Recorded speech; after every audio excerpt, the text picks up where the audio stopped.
tak mengadakan sidang untuk membincang hal ini. Kerana UMNO juga telah memutuskan supaya penahanan Datuk Seri Najib Tun Razak mesti diikhtiarkan oleh parti supaya akan mendapat satu resolusi yang memuaskan semua pihak dan tidaklah terpaksa dipikul oleh Datuk Najib sebagaimana yang dialaminya sehingga sekarang ini. Saya cukup turut bersimpati. Kita akui mahkamah telah membuat keputusan sebagaimana kes yang dijalankan dan didengarkan tempoh hari, dan Datuk Najib terpaksa menjalani hukuman. Tetapi ikhtiar mesti dijalankan juga, termasuk pengampunan yang mesti kita perolehi daripada raja kita, Yang di-Pertuan Agong, yang kita rasa mempunyai kuasa dan hak mutlak. Yang raja mempunyai prerogatif untuk laksanakan atas budi bicara dan pertimbangan kemanusiaannya. Tetapi hairannya, apabila berita mengenai adanya addendum kepada pengampunan yang dibuat oleh Yang di-Pertuan Agong itu, kita dengar cerita adanya addendum, ada juga kita dengar mereka yang bertanggungjawab tidak tahu menahu adanya memorandum. Ini berlarutan sekian masa. Padahal semua pihak mesti menjunjung titah agung yang telah menggunakan kuasanya yang mutlak di bawah perlembagaan untuk memberi pengampunan atas perkara-perkara yang dipertimbangkannya sebagai suatu perkara yang patut dilakukan. Jadi kita hairan mengapa UMNO berdiam diri, tidak memberi pandangan. Mungkin ini adalah soal mahkamah, bukan soal pemerintahan. Jadi tidak ada sebab mengapa parti perlu campur. Tetapi soalnya, parti juga yang membuat keputusan. Kita mesti berikhtiar meringankan bebanan yang ditanggung oleh Datuk Seri Najib. Sampai hari ini kita belum dengar cerita yang UMNO ada cadangan nak mengadakan sidang di peringkat tertinggi untuk mengkaji kedudukannya. Kedudukannya tentang keputusan yang dibuat oleh mahkamah, keputusan yang mesti diambil oleh UMNO sebagai sebuah parti yang membantu penubuhan kerajaan perpaduan yang ada hari ini.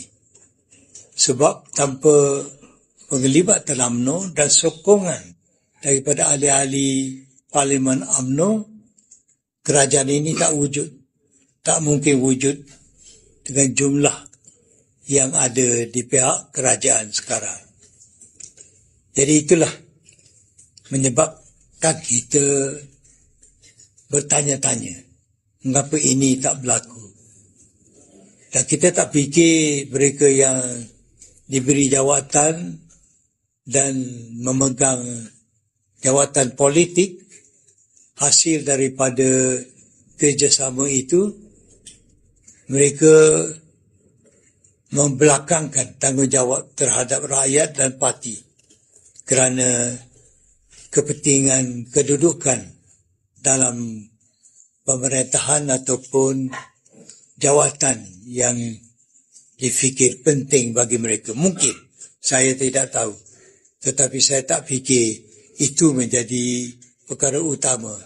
Tetapi walau bagaimanapun, perkara ini dicakap di merata tempat seluruh negara dan sepatutnya diberi perhatian oleh setidak-tidaknya pimpinan di peringkat bahagian, peringkat cawangan. Dan saya berharap pihak bahagian tidak juga berdiam diri dan sepatutnya menzahirkan sama ada rasa duka cita ataupun perasaan hampa yang usaha-usaha ini tak dapat dilakukan.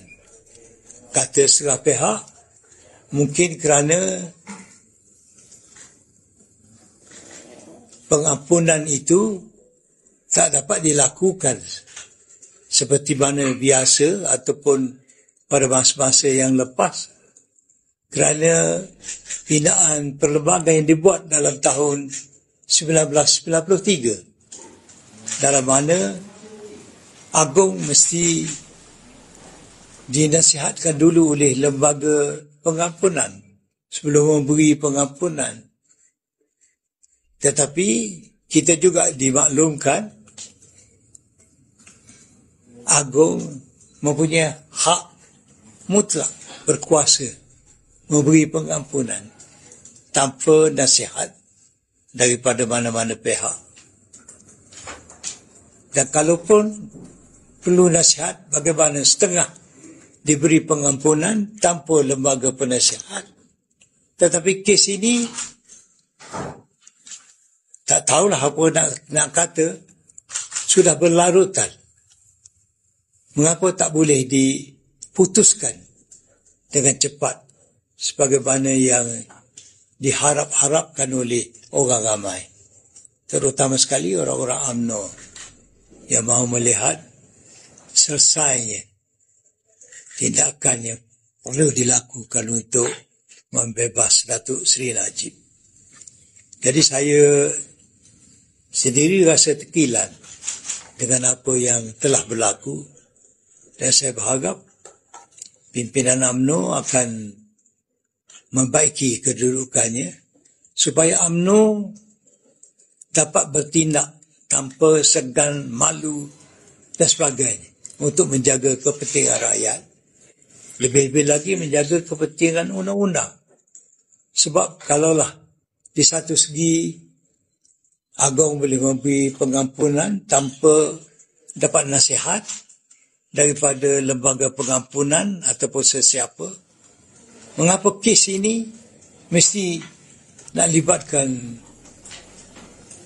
pindaan yang dibuat dalam tahun 1993. Saya juga diberitahu pindaan yang dibuat dalam tahun 1993 tidak sah kerana ia melanggar perkara 181 perlembagaan, iaitu perkara penultimate dalam perlembagaan kerana menyentuh kedudukan peribadi raja-raja dan sebagainya, immunity dan sebagainya, tak boleh dilaksanakan kerana diketahui menerusi pres, menerusi pengumuman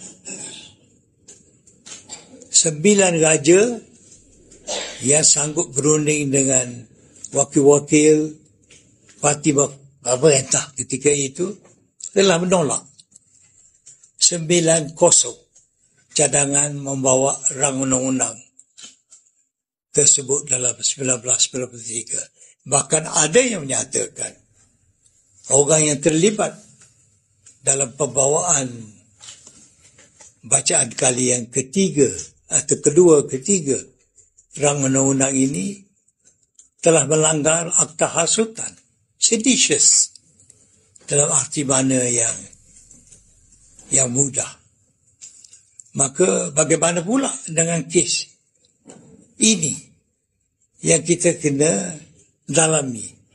Dan saya percaya lawyer mereka yang lebih mahir daripada itu, jadi pengamal undang-undang, telah meneliti bahawasanya ini bukan suatu perkara yang boleh diputus dengan mudah kerana ia adalah kaitan dengan kuasa mutlak orang nombor satu dalam negara, iaitu Agong kita, yang kita mesti hormati dan kita mesti patuh.